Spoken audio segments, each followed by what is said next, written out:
Chromosome সংখ্যা অনেকেই তো অনেকভাবে মনে রাখে, তবে আমি কিভাবে মনে রাখতাম সেটাই একটু বলবো।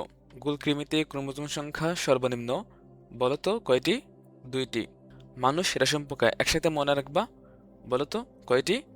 46টি বা 23 জোড়া। মানুষের দেহে কোনো ভ্যাকসিন অ্যাপ্লাই করা যাবে কিনা সেটার জন্য মানুষের পরিবর্তে কোন প্রাণীর উপর পরীক্ষা করা হয়? গিনিপিগ। গিনিপিগের ক্রোমোজোম সংখ্যা হবে জাস্ট মানুষের উল্টো, 64টি। গৃহ মাছি, বাড়িতে যা মাছি থাকে, তাহলে বাড়ি 12। শসা পাট জব, শসা পাট জব, এই 14 গোষ্ঠী আমরা একসাথে মনে রাখবো। ক্রোমোজোম সংখ্যা তাহলে কত হবে? 14।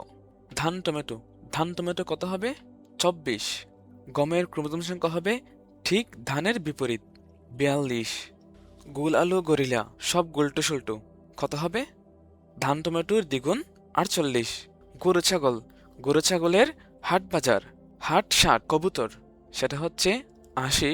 টেক্সট বইয়ে যে চার্টটা দেওয়া আছে সেটার মধ্যে সবচাইতে হাইয়েস্ট হাইড্রা 32, 32। এটা আমরা অনেক বেশি ভুল করি। আমরা হাইড্রা এই চ্যাপ্টারটা এত বেশি পড়ে যে আমাদের কনফিডেন্স লেভেলটা অনেক হাই থাকে, কিন্তু এক্সামে ক্রোমোজোম সংখ্যা আসলে আমরা আর মনে করতে পারি না। সো এটা একটু দেখে রাখবা।